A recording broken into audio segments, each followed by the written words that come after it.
ಶಿರಹಟ್ಟಿ ಶಾಸಕ doctor Chandru Lamani arrest ಆಗಿದ್ದಾರೆ. ಶಾಸಕ ಸೇರಿದಂತೆ ಇಬ್ಬರು ಪಿಎಗಳ ಬಂಧನ ಆಗಿದೆ. ಈ ಕಮಿಷನ್ ವಿಚಾರಕ್ಕೆ ಸಂಬಂಧಪಟ್ಟಂಗೆ ರೆಡ್ ಹ್ಯಾಂಡ್ ಆಗಿ ಲೋಕಾಯುಕ್ತ ಬಲೆಗೆ ಬಿದ್ದರು. 11 ಲಕ್ಷಕ್ಕೆ ಡಿಮ್ಯಾಂಡ್ ಇಟ್ಟಿದ್ದು 5 ಲಕ್ಷ ಆ ಪರವಾಗಿ ಪಡಿತಾ ಇದ್ದಿದ್ದು. ಶಿರಹಟ್ಟಿ ಶಾಸಕ ಡಾಕ್ಟರ್ ಚಂದ್ರು ಲಮಾಣಿ ಅರೆಸ್ಟ್. ಕೆಲವೇ ಕ್ಷಣದಲ್ಲಿ ಗದಗ ಲೋಕಾಯುಕ್ತ ಕೋರ್ಟ್ಗೆ ಹಾಜರುಪಡಿಸಲಾಗುತ್ತೆ ಬಿಜೆಪಿ ಶಾಸಕ ಶಿರಹಟ್ಟಿ ಶಾಸಕ ಚಂದ್ರು ಲಮಾಣಿ ಅವರನ್ನ. ಕಾಮಗಾರಿಯ ಬಿಲ್ ವಿಚಾರಕ್ಕೆ ಸಂಬಂಧಪಟ್ಟಂಗೆ ಗುತ್ತಿಗೆದಾರನಿಗೆ 11 ಲಕ್ಷಕ್ಕೆ ಡಿಮ್ಯಾಂಡ್ ಇಟ್ಟಿದೆ. ಲಂಚಕ್ಕೆ ಕಮಿಷನ್ ರೂಪದ ಶಿರಹಟ್ಟಿ ಶಾಸಕ ಚಂದ್ರು ಲಮಾಣಿ ಸೇರಿದಂಗೆ ಇಬ್ಬರು ಪಿಎಗಳ ಬಂಧನ ಆಗಿದೆ. ಒಬ್ಬ ಖಾಸಗಿ ಪಿಎ ಮತ್ತೊಬ್ಬ ಸರ್ಕಾರಿ ಪಿಎ ಅನ್ನುವಂಥ ಮಾಹಿತಿ ಸಿಗ್ತಾ ಇದೆ. ವಿಜಯ್ ಅನ್ನುವಂತಹ ಗುತ್ತಿಗೆದಾರ ಕೊಟ್ಟಂತಹ ದೂರಿನ ಮೇರೆಗೆ ಲೋಕಾಯುಕ್ತ ಅಧಿಕಾರಿಗಳು ಕಾದು ಕುಳಿತು ಇವತ್ತು ರೆಡ್ ಹ್ಯಾಂಡ್ ಆಗಿ ಹಿಡಿದಿರುವಂತದ್ದು ಡಾಕ್ಟರ್ ಚಂದ್ರು ಲಮಾಣಿ ಶಿರಹಟ್ಟಿ ಬಿಜೆಪಿ ಶಾಸಕನನ್ನು ಕೆಲವೇ ಕ್ಷಣದಲ್ಲಿ ಗದಗ ಲೋಕಾಯುಕ್ತ ಕೋರ್ಟ್ಗೆ ಹಾಜರುಪಡಿಸಲಾಗುತ್ತೆ. ಈಗ ಅರೆಸ್ಟ್ ಮಾಡಲಾಗಿದೆ ಚಂದ್ರು ಲಮಾಣಿ ಅವರನ್ನು.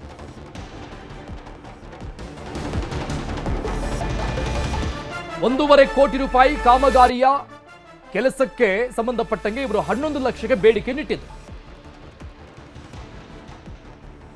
ಇವಾಗ ಡೀಟೇಲ್ಸ್ ಕೊಡ್ತಾರೆ ನಮ್ಮ ಪ್ರತಿನಿಧಿ ಸಂತೋಷ್ ಸಂಪರ್ಕದಲ್ಲಿದ್ದಾರೆ. ಸಂತೋಷ್, ಚಂದ್ರು ಲಮಾಣಿ ವಿದ್ಯಾವಂತ, ಬುದ್ಧಿವಂತ ಮತ್ತೆ ಯೂತ್ ಅನ್ನುವಂಥ ಕಾರಣಕ್ಕಾಗಿ ಈ ಬಾರಿಯಲ್ಲಿ ಅವರನ್ನ ಆರಿಸಿಕೊಂಡು ಬಂದಿರುವಂಥದ್ದು ಆ ಭಾಗದ ಜನ. ಬಟ್ ಇಂಥದ್ದೊಂದು ಘಟನೆಯನ್ನ ಅಥವಾ ಇವತ್ತಿನ ದಿನವನ್ನ ಯಾರು ಕೂಡ ಅಲ್ಲಿನ ಮತದಾರರು ಎಕ್ಸ್ಪೆಕ್ಟ್ ಮಾಡಿರಲಿಲ್ಲ ಅಂತ ಕಾಣಿಸುತ್ತೆ. ಈ ಪ್ರಕರಣದಲ್ಲಿ ಇಲ್ಲಿವರೆಗಾಗಿರುವಂಥ ಬೆಳವಣಿಗೆ ಏನು? ಹೌದು ಅರುಣ್, ಏನು ಗದಗ ಜಿಲ್ಲೆಯ ಲಕ್ಷ್ಮೇಶ್ವರ ಪಟ್ಟಣದಲ್ಲಿರ್ತಕ್ಕಂಥ ಏನು ಡಾಕ್ಟರ್ ಚಂದ್ರು ಲಮಾಣಿ ಅವರ ಮನೆ ಮೇಲೆ ಈಗಾಗಲೇ ದಾಳಿ ಮಾಡಿ ಅಲ್ಲಿರ್ತಕ್ಕಂಥ ಡಾಕ್ಟರ್ ಚಂದ್ರು ಲಮಾಣಿ ಅವರನ್ನ ಈಗಾಗಲೇ ಪೊಲೀಸರು ಕೂಡ ವಶಕ್ಕೆ ಪಡೆದು ಅವರನ್ನ ಅರೆಸ್ಟ್ ಅಂತೂ ಕೂಡ ಈಗಾಗಲೇ ತೋರಿಸಲು ಕೂಡ ಮುಂದಾಗಿದ್ದಾರೆ. ಯಾಕಂದ್ರೆ ಲೋಕಾಯುಕ್ತ ಅಧಿಕಾರಿಗಳು ಕೂಡ ಈಗಾಗಲೇ ನ್ಯೂಸ್ 18ಗೆ ಮಾಹಿತಿ ನೀಡಿರುವ ಪ್ರಕಾರ ಏನು ಡಾಕ್ಟರ್ ಚಂದ್ರು ಲಮಾಣಿ ಏನಿದೆ ಶಾಸಕರು, ಇವರು ಕೂಡ ಏನು ಸುಮಾರು 11 ಲಕ್ಷ ರೂಪಾಯಿ ಹಣಕ್ಕೆ ಬೇಡಿಕೆ ಇಟ್ಟಿದ್ರು. ಆ ಸಂದರ್ಭದಲ್ಲಿ ಕೂಡ 5 ಲಕ್ಷ ರೂಪಾಯಿ ಹಣವನ್ನ ಪಡೆಯುವಂತ ಸಂದರ್ಭದಲ್ಲಿ ಅವರ ಸರ್ಕಾರಿ ಪಿಎ ಮಂಜುನಾಥ್ ಆಗಿರ್ಬೋದು ಮತ್ತು ಆತನ ಹೊರಗುತ್ತಿಗೆ ಇರತಕ್ಕಂಥ ಏನು ಗುರು ಅಂತಕ್ಕಂಥ ಇಬ್ರು ಇವರು ಪಿಎಗಳಿದ್ದಾರೆ. ಈ ಪಿಎಗಳು ಕೂಡ ಆಮೇಲೆ ಹಣವನ್ನ ಪಡಿತಾ ಇದ್ರು. ಆ ಸಂದರ್ಭದಲ್ಲಿ ರೆಡ್ ಹ್ಯಾಂಡ್ ಆಗಿ ಅವರು ಕೂಡ ಸಿಕ್ಕಾಕೊಂಡಿದ್ದಾರೆ. ಇನ್ನು ಆ ಹಣವನ್ನ ಏನು ಮಂಜುನಾಥ್ ಏನಿದ್ದಾನೆ, ಆ ಮಂಜುನಾಥ್ ಪಿ ಅನ್ನತಕ್ಕಂಥ ಅಲ್ಲಿ ಪಕ್ಕದಲ್ಲಿ ಇರ್ತಕ್ಕಂಥ ಒಂದು ಶಾಲೆಯಲ್ಲಿ 50,000 ರೂಪಾಯಿ ಹಣವನ್ನ ಎಸೆದು ಬಂದಿರ್ತಾನೆ. ತದನಂತರ ಇನ್ನು 4.5 ಲಕ್ಷ ರೂಪಾಯಿ ಇನ್ನು ಆ ಒಂದು ಆಸ್ಪತ್ರೆಯ ಕೆಳಮಹಡಿಯಲ್ಲಿ ಇರ್ತಕ್ಕಂಥ ಆ ಒಂದು ಆಫೀಸ್ ಇದೆ, ಅಲ್ಲಿ ಕೂಡ ಏನು 4.5 ಲಕ್ಷ ರೂಪಾಯಿ ಹಣವನ್ನ ಇಟ್ಟು ಹೋಗಿರ್ತಾರೆ. ಹೀಗಾಗಿ ತಕ್ಷಣ ಏನು ಲೋಕಾಯುಕ್ತ ಅಧಿಕಾರಿಗಳು ಕೂಡ ಈ ಬಗ್ಗೆ ದಾಳಿ ನಡೆಸಿ ಆ ಒಂದು ಆಸ್ಪತ್ರೆ ಇರ್ತಕ್ಕಂಥ ಹಣವನ್ನ ಅಲ್ಲಿ ಇರ್ತಕ್ಕಂಥ ಏನು ಶಾಸಕ ಡಾಕ್ಟರ್ ಚಂದ್ರು ಲಮಾಣಿ ಆಗಿರ್ಬೋದು ಮತ್ತು ಆತನ ಜೊತೆಗಿದ್ದಂತ ಇಬ್ಬರು ಪಿಎಗಳನ್ನ ಈಗಾಗಲೇ ಅರೆಸ್ಟ್ ಅಂತಾನು ಕೂಡ ಈಗಾಗಲೇ ಮಾಡಿರುವಂತದ್ದು. ಆದ್ರೆ ಈಗಾಗಲೇ ಏನು ಕೆಲವೇ ಕ್ಷಣಗಳಲ್ಲಿ ಕೂಡ ಅವರನ್ನ ಈ ಆಸ್ಪತ್ರೆಯಿಂದ ಏನು ಗದಗ ನ್ಯಾಯಾಲಯಕ್ಕೆ ಈಗಾಗಲೇ ಅವರನ್ನ ಕರ್ಕೊಂಡು ಹೋಗಿ ಹಾಜರುಪಡಿಸುವುದು ಕೂಡ ಸಾಧ್ಯತೆಗಳು ಕೂಡ ಇದಾವೆ. ಯಾಕಂದ್ರೆ ಈ ಒಂದು ಡಾಕ್ಟರ್ ಚಂದ್ರು ಲಮಾಣಿ ಕೂಡ ಸಾಕಷ್ಟು ಇಲ್ಲಿ ಏನು ಶಾಸಕರಿಗೆ ಈಗಾಗಲೇ ಕೆಲಸವನ್ನ ಮಾಡ್ತಾ ಇದ್ದಾರೆ. ಆದ್ರೆ ಈ ಒಂದು ಕೆಲವೊಂದಿಷ್ಟು ಏನು ಒಂದು ಕೋಟಿ ರೂಪಾಯಿ ಏನು ಕಾಮಗಾರಿ ಏನ್ ಮಾಡಿಸಲಾಗ್ತೈತೆ, ಆ ಕಾಮಗಾರಿಯಲ್ಲಿ ಮಾಡಿಸುವಂತ ಸಂದರ್ಭದಲ್ಲಿ ಕೂಡ ಗುತ್ತಿಗೆದಾರ ಏನು ವಿಜಯ್ ಪೂಜಾರಿ ಏನಿದ್ದಾನೆ, ಇದನ್ನು ಕೂಡ ಗದಗ ತಾಲೂಕಿನ ಚಿಂಚಲಿಯ ಗ್ರಾಮದವರು. ಇವತ್ತಿನ ದೂರಿನ ಆಧಾರದ ಮೇಲೆ ಇವತ್ತು ಲೋಕಾಯುಕ್ತ ಅಧಿಕಾರಿಗಳು ಕೂಡ ದಾಳಿ ಮಾಡಿದಂತ ಸಂದರ್ಭದಲ್ಲಿ ಈಗಾಗಲೇ ಏನು ಶಾಸಕ ಡಾಕ್ಟರ್ ಚಂದ್ರು ಲಮಾಣಿ ಆಗಿರುವುದು ಮತ್ತು ಪಿಎ ಮಂಜುನಾಥ್ ಸಂಪರ್ಕದಲ್ಲಿ ಸಂತೋಷ್ ಇದೀಗ ನಮ್ಮ ಜೊತೆ ಮಾತನಾಡೋದಕ್ಕೆ ಮಾಜಿ ಶಾಸಕರಾಗಿರುವಂತಹ ರಾಮಕೃಷ್ಣ ಲಮಾಣಿ ಅವರು ಫೋನ್ ಸಂಪರ್ಕದಲ್ಲಿ ಜಾಯ್ನ್ ಆಗಿದ್ದಾರೆ. ನಮಸ್ತೆ ಸರ್. ಸಾರಿ ಸರ್, ಈಗಾಗಲೇ ಡಾಕ್ಟರ್ ಚಂದ್ರು ಲಮಾಣಿ ಅವರ ಅರೆಸ್ಟ್ಗೆ ಸಂಬಂಧಪಟ್ಟ ಹಾಗೆ ಈಗಾಗಲೇ ಲೋಕಾಯುಕ್ತ ಅಧಿಕಾರಿಗಳು ದಾಳಿ ಮಾಡಿದಂಥ ಸಂದರ್ಭದಲ್ಲಿ ಅವರು ಲಂಚವನ್ನು ತೆಗೆದುಕೊಂಡಿರುವಂಥದ್ದು ಏನು ಹೇಳೋದಕ್ಕೆ ಬಯಸ್ತೀರಿ? ಜನಪ್ರತಿನಿಧಿಗಳು ಕೂಡ ಇದೀಗ ಈ ರೀತಿಯಾಗಿ ಅರೆಸ್ಟ್ಗೊಳಗಾಗೋದು ಪ್ರಮುಖವಾಗಿ ಸಾಕಷ್ಟು ಇಂತಹ ಘಟನೆಗಳನ್ನ ನೋಡ್ತಾ ಇರ್ತೀವಿ. ನಿಮ್ ಗಮನಕ್ಕೆ ಬಂದಿದ್ಯಾ ಇದು? ಬಂದಿದ್ಯಾ? ಈಗಾಗಲೇ ಅಂದ್ರೆ ಈ ರೀತಿಯಾಗಿ ಹಣವನ್ನು ತಗೊಳ್ಳುವಂತಹ ಸಂದರ್ಭದಲ್ಲೇ ಇವರು ಅರೆಸ್ಟ್ ಆಗಿರುವಂತದ್ದು. ಲೋಕಾಯುಕ್ತ ಅಧಿಕಾರಿಗಳಲ್ಲಿ ದಾಳಿ ಮಾಡ್ತಾರೆ, ಯಾಕಂದ್ರೆ ದೂರು ಕೂಡ ಕೊಡ್ತಾರೆ ಈ ರೀತಿಯಾಗಿ ಅವರು ಅಡ್ವಾನ್ಸ್ ತಗೊಳಕ್ ಬರ್ತಿದ್ದಾರೆ ಅಂತ ಹೇಳಿ ಗುತ್ತಿಗೆದಾರರು. ಹೌದು, ಇದು ಒಂದನೇದು ತಪ್ಪು. ಇದು ಎರಡನೇದು ಜನಪ್ರತಿನಿಧಿಗಳು ಅಭಿವೃದ್ಧಿ ಮಾಡ್ಬೇಕಾದ್ದು, ಜನಸೇವೆ ಮಾಡ್ಬೇಕಾದ್ರೆ ಮುಖ್ಯ. ಆಮೇಲೆ ಇವರು ವರ್ತನೆ ಸರಿ ಇಲ್ಲ, ಮಾತನಾಡೋದು ಜನರ ಜೊತೆಗೆ ಹೆಂಗಿರ್ಬೇಕು ಏನದು ಸರಿ ಇಲ್ಲ. ಮತ್ತು ಎರಡನೇದು ಸ್ವಾತಂತ್ರ್ಯ ಸಿಕ್ಕಾಗಿದ್ದ ಇಂಥ ಒಬ್ಬ ವರಿಷ್ಠ ಎಮ್ಎಲ್ಎ ಯಾವಾಗ ಬಂದಿರಲಿಲ್ಲ. ಹೀಗಾಗಿ ತಪ್ಪೇ ಅದು. ಈಗ ಜನಪ್ರತಿನಿಧಿಗಳ ಮೇಲೆ ಸಾಕಷ್ಟು ಈಗ ನಂಬಿಕೆ ಇಟ್ಕೊಂಡು ಅಥವಾ ಇವರು ನಮ್ಗೆ ಒಳಿತು ಮಾಡ್ತಾರೆ ಅಥವಾ ಈ ರೀತಿಯಾಗಿ ಒಂದು ವಿದ್ಯಾವಂತರಿದ್ದಾರೆ, ಬುದ್ಧಿವಂತರಿದ್ದಾರೆ, ಅಟ್ಲೀಸ್ಟ್ ನಮ್ಮ ಸೇವೆಯನ್ನ ಮಾಡ್ತಾರೆ ಅಂತ ಅಂದ್ಕೊಂಡ್ರೆ ಈಗ ಎಲ್ಲಾ ಕಡೆ ತರ ಆಗಿದೆ. ಅಂದ್ರೆ ಕಮಿಷನ್ ದಂಧೆ ಆಗ್ತಾ ಇರೋದನ್ನ ಕೂಡ ನಾವು ಗಮನಿಸ್ತಾ ಇದೀವಿ. ಈಗ ಆ ಪಾರ್ಟಿಯವರು ಇವ್ರಿಗೆ ಹೇಳೋದು, ಈ ಪಾರ್ಟಿಯವರು ಅವರಿಗೆ ಹೇಳ್ತಾ ಇರೋದು, ಬಟ್ ಕಮಿಷನ್ ದಂಧೆ ಅಂತ ನಡೀತಾನೆ ಇದೆ ಅಂತ ಹೇಳಿ. ಪಾರ್ಟಿ ಯಾರು ಏನೋ ಹೇಳಿ, ಬಿಜೆಪಿ ಇರಲಿ ಕಾಂಗ್ರೆಸ್ ಇರಲಿ ಯಾರೇ ಇರಲಿ, ಒಂದೇದು ನಾವು ಆಡಳಿತ ಮಾಡ್ತಕ್ಕಂಥವ್ರು ಆಡಳಿತ ಹೆಂಗ್ ಮಾಡ್ಬೇಕು ಅನ್ನೋದು ಮಾಡ್ಬೇಕಷ್ಟೇ. ಯಾರ ಅಪರಾಧ ಮಾಡಿ ಏನ್ ಮಾಡಿದ್ರು ಕೂಡ ರೀ, ನಾವು ಜನಪ್ರತಿನಿಧಿಗಳಾದವ್ರು ಕೆಲಸ ಮಾಡೋದು, ಅಭಿವೃದ್ಧಿ ಮಾಡೋದು, ಬಡವ್ರ ಪರವಾಗಿರೋದು, ಎಲ್ಲರ ಜೊತೆಗೆ 4 ಮಾತನ್ನು ಚೆನ್ನಾಗಿ ಮಾತನಾಡೋದು, ಇದನ್ನ ಮಾಡ್ಬೇಕ್ರಿ. ಸುಳ್ಳು ಅವ್ರ ಮೇಲೆ ಇವ್ರ ಮೇಲೆ ಅಪವಾದ ಕೊಡೋದ್ರೆ ಏನೈತಿ ಸರ್? 23 ತಾವು ಕೂಡ ಇಂಡಿಪೆಂಡೆಂಟ್ ಆಗಿ ಸ್ಪರ್ಧೆ ಮಾಡಿದ್ರಿ.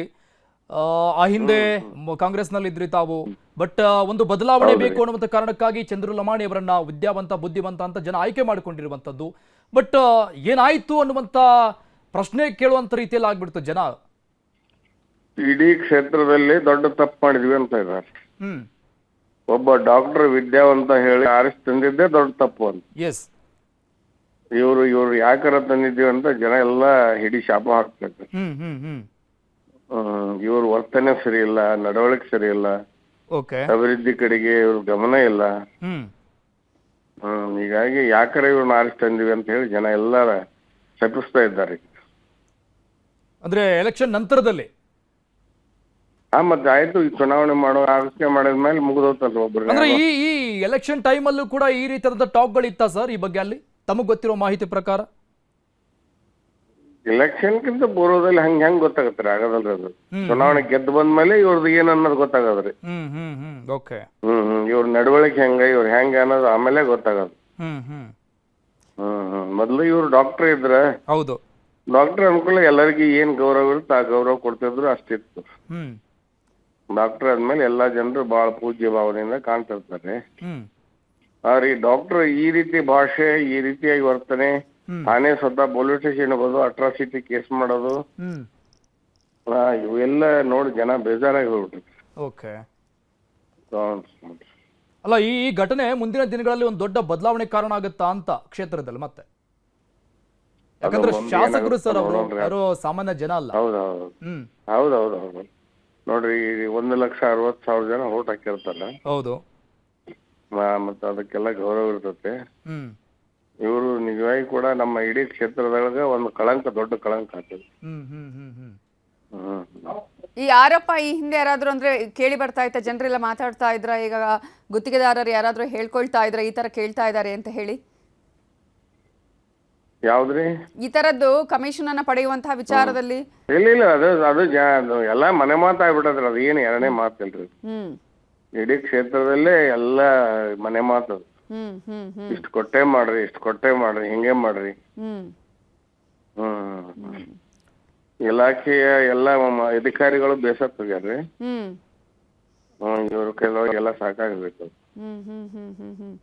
ಅಂದ್ರೆ ಎಷ್ಟು ಯಾವುದೇ ರೀತಿಯಂತ ಅಳುಕಿಲ್ಲದೆ ಇದಿಲ್ಲದೆ ಡೈರೆಕ್ಟ್ ಆಗಿ ಇವರೇ ಹೋಗಿ ತೆಗೆದುಕೊಳ್ತಾರೆ. ಈಗ ನಾವು ಗಮನಿಸ್ತಿದ್ವಿ ಕೆಲವು ಕಡೆಗಳಲ್ಲೆಲ್ಲ ಯಾರ ಹತ್ರನೋ ಬರುವಂತದ್ದು, ಇದು ಡೈರೆಕ್ಟ್ ಏನು ಭಯನೇ ಇಲ್ರಿ. ಭಯ ಇಲ್ಲ, ಜನರು ಇದಿಲ್ಲ. ಡೈರೆಕ್ಟ್ ಕೆಲವೊಂದು ಇಲಾಖೆಗೆ ತಾವ ಹೋಗ್ತಾರ, ಹೋಗಿ ಕುಂತ್ಕೊಂಡು ಬರೀ ಹಣಕಾಸಿಂದ ಹಣಕಾಸು. ಅಲ್ಲ ಸರ್, ಈಗ ಚಂದ್ರು ಲಮಾಣಿ ಅವರಿಗೆ ಆಲ್ಮೋಸ್ಟ್ 75,000 ಜನ ವೋಟ್ ಮಾಡಿದ್ದಾರೆ. ಹೌದು ಸರ್, ಅವ್ರಿಗೆಲ್ಲ ಹೇಗ್ ಮುಖ ತೋರಿಸ್ತಾರೆ ಇವ್ರು ಅಂತ? ಏನ್ ಮುಂದೆ ಅವ್ರಿಗೆ ಗೊತ್ತ್ರಿ ಅದು. ಅಲ್ಲ ಸರ್, ಈಗ ನಿಮ್ಮ ಕ್ಷೇತ್ರದ್ದು ಅಲ್ಲ, ಈಗ ತಾವು ಇಂಡಿಪೆಂಡೆಂಟ್ ಕ್ಯಾಂಡಿಡೇಟ್ ಆಗಿ ಸ್ಪರ್ಧೆ ಮಾಡಿದ್ದು, ಈಗ ರಾಜಕೀಯ ವ್ಯಕ್ತಿ ಈ ರೀತಿ ಮಾಡಿರುವಂತದ್ದು ಜನರಿಗೆ ಮಾಡುವಂತ ಮೋಸನೇ ಇದಲ್ವಾ? ದೊಡ್ಡ ಮೋಸ, ಬಹಳಷ್ಟು ಅವಮಾನ ಇದು. ಈಗ ನೀವು ಯಾವ ರೀತಿ ಹೋರಾಟಕ್ಕೆ ಇಳಿತೀರಿ ಮುಂದೆ ಅಂತ? ಯಾಕಂದ್ರೆ ನಿಮ್ದೇ ಕ್ಷೇತ್ರ ಅಲ್ವಾ, ಅದಕ್ಕೆ ಕೇಳ್ತಾ ಇರೋದು. ಹೌದೌದು. ತಮ್ಮ ಹೋರಾಟ ಹೇಗಿರುತ್ತೆ ಈ ಬಗ್ಗೆ? ನಮ್ದು ಯಾವಾಗಲೂ ನಾನು ಅಗದಿ 18 ವರ್ಷ ಇದ್ದಾನ DSS ಹೋರಾಟ ಮಾಡ್ಕಿಂತ ಬಂದವ. ಹೋರಾಟದ ಹಿನ್ನೆಲೆಯಾಗಿ ನಾವು ರಾಜಕೀಯಕ್ಕೆ ಬಂದ್ವಿ. ರಾಜಕೀಯದಾಗ 1 ಸಾರಿ MLA ಮಾಡಿದ್ರು. ನಮಗ ಪೂರ್ತಿ ಏನು ಅಂದ್ರೆ ಕ್ಷೇತ್ರ ಅಭಿವೃದ್ಧಿ ಮಾಡೋದು, ಜನರ ಸ್ಪಂದಿಸೋದು, ಇದನ್ನ ಮಾಡ್ತಕ್ಕಂಥದ್ದೇ ನಮ್ಮ ಗುರಿ. ಯಾಕಂದ್ರೆ ಇದು ಜನ ವೋಟ್ ಹಾಕೋದಂದ್ರೆ ಸಾಮಾನ್ಯ ಕೆಲಸ ಅಲ್ರಿ ಇದು. ಹೌದು, ಬಹಳ ಭರವಸೆ ಇಟ್ಟು ನಂಬಿಕೆ ಇಟ್ಟು ಮಾಡಿರ್ತಾರ. ಹೌದು ಹೌದು, ಅದಕ್ಕೆ ದ್ರೋಹ ಮಾಡಬಾರ್ದಲ್ರಿ. ಹೌದು, ನಿಜ ಸರ್. ಈಗ ಎಲ್ಲಾ ರಾಜಕಾರಣಿಗಳ ಬಗ್ಗೆ ಹೇಳ್ತಿಲ್ಲ, ಆದ್ರೆ ರಾಜಕಾರಣಕ್ಕೆ ಬಂದ್ಮೇಲೆ ಈಗ ಇವರು ವೈದ್ಯರಾದಂಥವ್ರು ಇವ್ರನ್ನ ನಂಬಿ ಎಷ್ಟೋ ಜನ ಈಗ ಈ ರೀತಿಯಾಗಿ ಓಟ್ ಹಾಕಿರ್ತಾರೆ. ಅಂದ್ರೆ ವೈದ್ಯರಪ್ಪ ಒಳ್ಳೇದ್ ಮಾಡ್ತಾರೆ, ಸೇವೆ ಮಾಡ್ತಾರೆ ಅಂತ ಹೇಳಿ ರಾಜಕಾರಣಕ್ಕೆ ಬಂದ್ಮೇಲೆ ಈ ರೀತಿಯಾಗಿ ಟರ್ನ್ ಪಡಿತಾರಲ್ಲ, ಅಥವಾ ತಾವು ಕೂಡ ರಾಜಕಾರಣಿಗಳು ನಾವು ಸೇವೆ ಮಾಡೋದನ್ನ ಬಿಟ್ಟು ಈ ರೀತಿಯ ಸೇವೆಗೆ ಇಳಿತಾರಲ್ಲ ಅಂತ ಹೇಳಿ, ಅಂದ್ರೆ ಕಲ್ಸತ್ತ ರಾಜಕಾರಣ ಅಂತ ಇವೆಲ್ಲನ. ಅದು ಬಹಳ ದುರಾದೃಷ್ಟಕರ ರೀ ಅದು. ಗೋಮುಖ ವ್ಯಾಘ್ರ ಅಂತಾರಲ್ಲ ಹಂಗಿದು. ನಮ್ಮ ಬಹಳ ಸಂಭಾಯಿತ ಚೆನ್ನಾಗಿ ಮಾತಾಡಿ ಚೆನ್ನಾಗಿ ಇದನ್ ಮಾಡಿದ್ರು. ಆಯ್ಕೆ ಆದ್ಮೇಲೆ ಈ ರೀತಿ ಅದಾರಂತ ಜನರಿಗೆ ಇನ್ನೊಂದ್ ಮುಖವಾಡ ಗೊತ್ತದಿದ್ದೆ ಈಗ. ಸರ್, ಈಗ ಸದ್ಯಕ್ಕೆ ಆಗ್ತಾ ಇರೋ ಬೆಳವಣಿಗೆ ನಿಮ್ಗೆ ಗೊತ್ತಿರುತ್ತೆ. ಲಾಸ್ಟ್ಗೆ ಬಿಜೆಪಿ ಮೇಲೆ 40% ಕಮಿಷನ್ ಕಾಂಗ್ರೆಸ್ ಮಾಡ್ತು, ಅದಾದ್ಮೇಲೆ ಬಿಜೆಪಿ ಸರ್ಕಾರ ಹೋಯ್ತು, ಈ ಕಾಂಗ್ರೆಸ್ ಆಡಳಿತದಲ್ಲಿದೆ, ತಾವು ಸ್ವತಂತ್ರ ಅಭ್ಯರ್ಥಿ. ಬಟ್ ಈಗ ಬಿಜೆಪಿಯ ಶಾಸಕರು ಅಲಿಗೇಷನ್ ಮಾಡ್ತಾ ಇದ್ದಾರೆ, ಅಷ್ಟು ಪರ್ಸೆಂಟೇಜ್ ಎಲ್ಲಾ ಇಲಾಖೆಗಳಲ್ಲೂ ಕೂಡ ನಡೀತಾ ಇದೆ, ಕಾಂಗ್ರೆಸ್ನಲ್ಲೂ ಕೂಡ ಅಂತ. ಈಗ ಬಿಜೆಪಿಯ ಒಬ್ಬ ಶಾಸಕರೇ ಹಿಂಗ್ ಸಿಕ್ಕಾಕೊಂಡಿರೋದು ರೆಡ್ ಹ್ಯಾಂಡ್ ಆಗಿ, ಈ ಯಾವ ಮುಖ ಇಟ್ಕೊಂಡು ಇವ್ರಿಗೆ ಅಭಿಯಾನ ಮಾಡ್ತಾರೆ ಈ ಬಗ್ಗೆ? ಏನ್ ಅವ್ರಿಗೆ ಗೊತ್ತಿರಿ, ಅದು ಯಾವ ಮುಖ್ಯ ಮಾಡ್ತಾರೋ ಏನ್ ಮಾಡ್ತಾರೋ ಅವ್ರಿಗೆ ಗೊತ್ತಿರೋದು. ಓಕೆ ಸರ್, ಇದು ಎಸ್ ಸಿ ಮೀಸಲು ಕ್ಷೇತ್ರ ಬರುತ್ತಲ್ವಾ? ಹೌದ್ರಿ ಎಸ್ ಮತ್ತೆ ಲಂಬಾಣಿ ಅಂದ್ರೆ ಹೌದು. ಅಲ್ಲ, ಒಂದು ಬದಲಾವಣೆ ನೀವ್ ಹೇಳ್ದಂಗೆ ವಿದ್ಯಾವಂತ ಡಾಕ್ಟರ್ ಓದಿರುವಂತ ವ್ಯಕ್ತಿಯನ್ನ ಆಯ್ಕೆ ಮಾಡ್ಕೊಂಡು ಎಲ್ಲೋ ಒಂದು ಅಭಿವೃದ್ಧಿ ಕಾಣ್ಬೇಕು ಅನ್ನೋ ಕಾರಣಕ್ಕಾಗಿ ಜನ ತೆಗೆದುಕೊಂಡು ಬಂದಿರೋದು ಈ ವ್ಯಕ್ತಿನ. ಆದ್ರೆ ಹೀಗ್ ಮಾಡಿರುವಂತದ್ದನ್ನ ಅಪಾರ ಗೌರವ ಇಟ್ಕೊಂಡು ಒಬ್ಬ ಡಾಕ್ಟರ್ ಈ ರೀತಿಯಾಗಿ ಜನಪ್ರತಿನಿಧಿಯಾಗಿ ಬರ್ತಾನೆ, ನಮ್ ಸೌಭಾಗ್ಯ ಅಂತ ಅವನ್ನೆಲ್ಲ ಹೊತ್ಕೊಂಡ್ ಕೊಡ್ತಾರೆ. ಹೌದು, ಇಲ್ಲಿವರೆಗೂ ಇಲ್ಲಿವರೆಗೆಲ್ಲ ಆಯ್ಕೆಯಾಗಿ ಬಂದು 3 ತಿಂಗಳಿಗೆ ಬೇಸರ ಆದ್ರ ಅವ್ರು. ಇಲ್ಲಿವರೆಗೆ ಅಲ್ರಿ, ಆಯ್ಕೆಯಾಗಿ ಬಂದ್ 3 ತಿಂಗಳಿಗೆನ ಅವ್ರ ಭಾಷಣ ಚೇಂಜ್ ಆಗ್ಬಿಡ್ತು, ಅವ್ರ ನಡೆನುಡಿನ ಚೇಂಜ್ ಆಗ್ಬಿಡ್ತು. ಭಯಂಕರ ಸ್ಮೂತ್ ಏನಿದ್ರು ಊಟ ಆಗ್ಬಿಟ್ಟು. ಸರ್, ಏನ್ ಸರ್ ಕಾಮಗಾರಿಗಳು ಅಥವಾ ಅಭಿವೃದ್ಧಿ ಕೆಲಸಗಳು ಈ 3 ವರ್ಷ ಆಲ್ಮೋಸ್ಟ್ ಒಂದು 2.5-3 ವರ್ಷದಲ್ಲಿ ಏನ್ ಮಾಡಿದ್ದಾರೆ ಅಲ್ಲಿ? ಎಲ್ಲ ಶೂನ್ಯ. ಸೋಮನೆ ಇವ್ರು ಕಾಂಗ್ರೆಸ್ ಸರ್ಕಾರ ಇದೆ, ದುಡ್ಡು ಬರಲ್ಲ ಅಂತಾರ, ಅನುದಾನನೇ ಇಲ್ಲ, ಕೆಲಸ ಮಾಡಕ್ ಆಗ್ತಾ ಇಲ್ಲ, ಇಲ್ರಿ. ಲಕ್ಷ್ಮೇಶ್ವರದಲ್ಲಿ 45 ಎಕರೆ ಲ್ಯಾಂಡ್ ಇದೆ. ಯಾವಾಗ ನಾವು 2017 ತಗೊಂಡಿದ್ದು, ಇಲ್ಲಿವರೆಗೆ ಬಡವರಿಗೆ ನಿವೇಶನ ರಹಿತ ಫಲಾನುಭವಿಗಳ ಹಂಚಕ್ ಆಗ್ತಾ ಇಲ್ಲ. ಲಕ್ಷ್ಮೇಶ್ವರ ಶಿರಟ್ಟಿಯಲ್ಲಿ 10 ಎಕರೆ, ಮುಂಡ್ರಿಗೆಯಲ್ಲಿ 24 ಎಕರೆ, ಒಂದು ಇಟಗಿ ನೀರಾವರಿ ಯೋಜನೆ ಅಂತ ಹೇಳಿ ನಾವಿದ್ದಾಗ ಅದು ಸ್ಯಾಂಕ್ಷನ್ ಆಗಿ ಬಂದಿದ್ದು 117 ಕೋಟಿ, ಇವತ್ತಿಗೆ ಪ್ರಾರಂಭ ಇಲ್ಲ.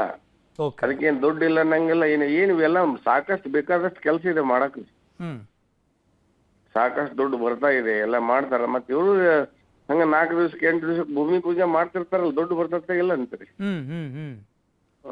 ಎಲ್ಲ ಮಾಡ್ತಾರ, ಸಾಕಷ್ಟು ಕೆಲಸ ಐತಿ ಮಾಡೋಕೆ. ಶಾಸಕರಿಗೆ ಎಷ್ಟು ಬೇಕಷ್ಟು ಕೆಲಸ ಇದೆ. ಮತ್ತೆ ಬೇರೆ ಯಾರು ಕಾಂಗ್ರೆಸ್ನವರು ಬೇಡ, ಇನ್ನೊಬ್ರು ಬೇಡ, ಅದಕ್ಕೆಲ್ಲ ಇವರ ಪವರ್ ಅಧ್ಯಕ್ಷರು ಇರ್ತಾರೆ. ಆಶ್ರಯ ಸಮಸ್ಯೆ ಅಧ್ಯಕ್ಷ ಇವರೇ, ಯಾರನ್ನಾರು ಕೇಳಿ ಮಾಡೋದಿಲ್ಲ, ಏನಿಲ್ಲ. ಓಕೆ ಸರ್, ತಮ್ಮ ಫೈನಲ್ ವರ್ಡ್ಸ್. ಇವತ್ತು ಅರೆಸ್ಟ್ ಆಗಿದ್ದಾರೆ ಚಂದ್ರು ಲಮಾಣಿ ಈ ಲಂಚದ ಪ್ರಕರಣದಲ್ಲಿ, ಕೊನೆಯದಾಗಿ ಏನ್ ಹೇಳ್ತೀರಿ? ಕೊನೆಯದಾಗಿ ಇದು ನೋಡ್ರಿ, ನಮ್ಮ ಕ್ಷೇತ್ರದ ಆದದ್ದು ದುರಾದೃಷ್ಟಕರ. ಮುಂದಿಂದ ಆಗಬಾರದು. ಯಾರೇ ಇದ್ರು ಇದರಿಂದ ಬುದ್ಧಿಗಿಲಿತಕ್ಕಂಥದ್ದೊಂದು ವ್ಯವಸ್ಥೆ ಇದು. Okay sir, thank you sir, news ಜೊತೆ ಮಾತನಾಡಿದಕ್ಕೆ. ಬಿಜೆಪಿ ಶಾಸಕ ಚಂದ್ರು ಲಮಾಣಿಯ ಅರೆಸ್ಟ್ ವಿಚಾರಕ್ಕೆ ಸಂಬಂಧಪಟ್ಟ ಹಾಗೆ ಈಗಾಗಲೇ ಆಸ್ಪತ್ರೆಯ ಎದುರು ಬಿಜೆಪಿ ಕಾರ್ಯಕರ್ತರು ಜಮಾಯಿಸಿದ್ದಾರೆ. ಈಗ ಅವರು ರೆಡ್ ಹ್ಯಾಂಡ್ ಆಗಿ ಸಿಕ್ಕಿಬಿದ್ದಿರುವುದು, ಆದರೆ ಬಿಜೆಪಿ ಕಾರ್ಯಕರ್ತರು ಲೋಕಾಯುಕ್ತ ದಾಳಿಯ ವಿರುದ್ಧ ಆಕ್ರೋಶವನ್ನು ವ್ಯಕ್ತಪಡಿಸ್ತಾ ಇದ್ದಾರೆ. ಅವರು ಹೇಳೋದು ಇದು ಷಡ್ಯಂತ್ರ, ಕಾಂಗ್ರೆಸ್ನವರು ಈ ರೀತಿಯಾಗಿ ಷಡ್ಯಂತ್ರ ಮಾಡಿ ಅವರನ್ನ ಈ ರೀತಿಯಾಗಿ ರೆಡ್ ಹ್ಯಾಂಡ್ ಆಗಿ ಸಿಕ್ಕಿಬೀಳು ಹಾಗೆ ಮಾಡಿದ್ದಾರೆ ಅನ್ನೋದು ಬಿಜೆಪಿ ಕಾರ್ಯಕರ್ತರ ಮಾತು. ಆಸ್ಪತ್ರೆ ಎದುರು ಬಿಜೆಪಿ ಕಾರ್ಯಕರ್ತರು ಜಮಾಯಿಸಿದ್ದಾರೆ. ಈಗಾಗಲೇ ಲೋಕಾಯುಕ್ತ ದಾಳಿಯ ವಿರುದ್ಧ ಕಾರ್ಯಕರ್ತರು ತೀವ್ರ ಆಕ್ರೋಶವನ್ನ ವ್ಯಕ್ತಪಡಿಸ್ತಾ ಇದ್ದಾರೆ. ಈಗಾಗಲೇ ಚಂದ್ರು ಲಮಾಣಿಯನ್ನ ಅರೆಸ್ಟ್ ಮಾಡಲಾಗಿದೆ. ಇದು ಕಾಂಗ್ರೆಸ್ ಮುಖಂಡರ ಷಡ್ಯಂತ್ರ ಅಂತ ಹೇಳಿ ಬಿಜೆಪಿ ಕಾರ್ಯಕರ್ತರು ಆಸ್ಪತ್ರೆಯ ಮುಂಭಾಗ ಜಮಾಯಿಸಿ ತಮ್ಮ ಆಕ್ರೋಶವನ್ನ ಈಗ ವ್ಯಕ್ತಪಡಿಸುತ್ತಿದ್ದಾರೆ. ಪಿತೂರಿಯ ವಿರುದ್ಧ ಕಾನೂನು ಹೋರಾಟ ಮಾಡ್ತೇವೆ ಅಂತ ಹೇಳಿ ಕಾಂಗ್ರೆಸ್ ವಿರುದ್ಧ ಶಂಕರ್ ಮರಾಠೆ ಆಕ್ರೋಶವನ್ನ ವ್ಯಕ್ತಪಡಿಸಿದ್ದಾರೆ. ಇನ್ನು ಕೆಲವೇ ಹೊತ್ತಿನಲ್ಲಿ ನ್ಯಾಯಾಧೀಶರ ಎದುರು ಕೂಡ ಅವರನ್ನ ಹಾಜರುಪಡಿಸಲಾಗುತ್ತೆ. ಈಗಾಗಲೇ ರೆಡ್ ಹ್ಯಾಂಡ್ ಆಗಿ ಸಿಕ್ಕಿ ಬಿದ್ದಿರೋದು ಹಣವನ್ನ ತೆಗೆದುಕೊಳ್ಳುವಂತಹ ಸಂದರ್ಭದಲ್ಲಿ 5 ಲಕ್ಷ ಅಡ್ವಾನ್ಸ್ ಅನ್ನು ಪಡ್ಕೊಳ್ಳುವಂತಹ ಸಂದರ್ಭದಲ್ಲಿ ಲೋಕಾಯುಕ್ತ ಬಲೆಗೆ ಬಿದ್ದಿದ್ದಾರೆ. 11 ಲಕ್ಷ ಅಂದ್ರೆ ಡೀಲ್ ಆಗಿತ್ತು ಈ ವಿಚಾರದಲ್ಲಿ. ಆದ್ರೆ ಅಡ್ವಾನ್ಸ್ ಅಂತೇಳಿ 5 ಲಕ್ಷ ರೂಪಾಯಿ ಪಡ್ಕೊಳ್ಳೋದಕ್ಕೆ ಇವರೇ ಬಂದಂತಹ ಸಂದರ್ಭದಲ್ಲಿ ಆಗ ಲೋಕಾಯುಕ್ತ ಅಧಿಕಾರಿಗಳು ದಾಳಿ ಮಾಡ್ತಾರೆ. ಆ ಒಂದು ಹಣ ಕೂಡ ಸಿಕ್ಕುತ್ತೆ. ಪ್ರಮುಖವಾಗಿ 4.5 ಲಕ್ಷ ಹಣವನ್ನ ಅಲ್ಲಿ ಆಸ್ಪತ್ರೆಯ ಫಸ್ಟ್ ಅಂದ್ರೆ ಗ್ರೌಂಡ್ ಫ್ಲೋರ್ ಅಲ್ಲಿ ಬಿಸಾಡಿರ್ತಾರೆ. ಅದನ್ನ ಕೂಡ ಈಗಾಗಲೇ ವಶಕ್ಕೆ ಪಡ್ಕೊಂಡಿದ್ದಾರೆ ಲೋಕಾಯುಕ್ತ ಅಧಿಕಾರಿಗಳು.